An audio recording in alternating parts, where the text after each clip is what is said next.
What's going on, everybody? Okay, so let me just start something off before I get into this or talk about something.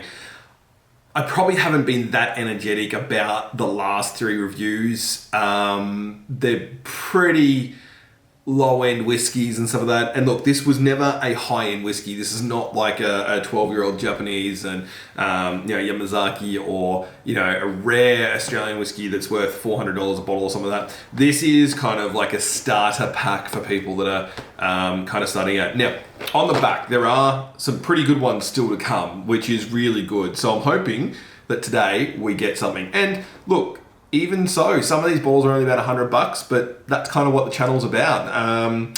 So let's get into day 4. I'm a day behind, so I'll do probably 2 tonight. We'll see how we go.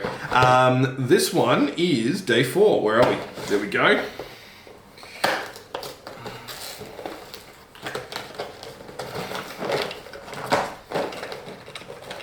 Now, oh, okay. So talking about how I haven't been that excited, I'm actually pretty excited because this is one I've never ever had before, and I'm going to probably say it wrong. It is the, come on, Caol Ila? Caol Ila? Hopefully that's right. This is a 12-year-old. Now, to give you a bit of information, I've never had one of these before in its single form. You may not have had it before, but I reckon that you would have had one of their whiskies, because the way I know about these guys is they actually make whiskey for Johnnie Walker Blue. So they're actually part of the blended whiskey that's in Johnnie Walker Blue, which we've got in the corner there. So if you haven't had this 12-year-old before, you've more than likely had their whiskey. That's all I know. Yeah, so we'll see how we go. I think, because when I was doing a little bit of research on all of this, that's it.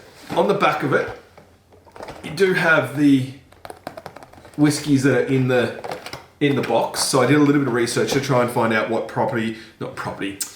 prices things were, and this was about $100 all up. So let's get into it. Oh, so it's a peated whiskey. It kind of reminds me of the Highland that we just did. Yeah, just got a subtle kind of peat to it, nothing over the top.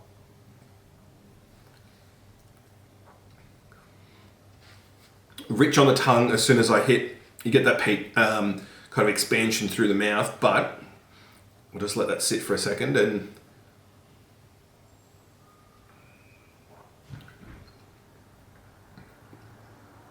so, no real sweetness to that. It's a bit dry.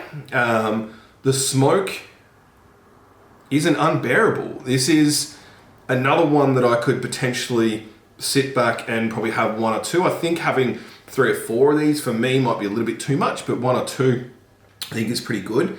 It's a very light feeling whiskey or tasting whiskey.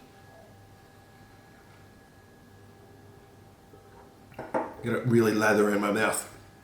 Well, that was not the best idea. That's where the smoke and the spiciness comes out of it. So, for $100 at peated, it is clean. That's a pretty enjoyable whiskey. I would rank that as a 7, and that's pretty big for a peated whiskey for me. That's actually a bottle you'd probably sit back and have. Now, the question is, would I take this over the Highland Park? No, the Talisker, sorry. The Talisker. Actually, you know what? I'm going to give away something. I've just recently had the Highland Park 12. That one is more enjoyable than this, and I think it's about $30 cheaper or $20 cheaper.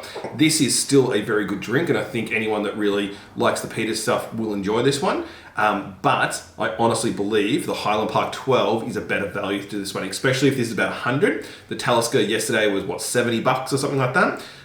Compared to the 2, yeah, I think this is probably a little bit on the higher end, but again, it's still a very enjoyable whiskey. So maybe I'm changing. Maybe I'm starting to get into peated whiskies. I know there's one in here, the 16-year-old Lagavulin. No, I'm going to say that right. I'll make sure I get it right when we open it up. That's not one I enjoy because I've got a bottle of it and it's way too smoky for me. But this is not too bad, so it passes the Mr. Whiskey test for the peat.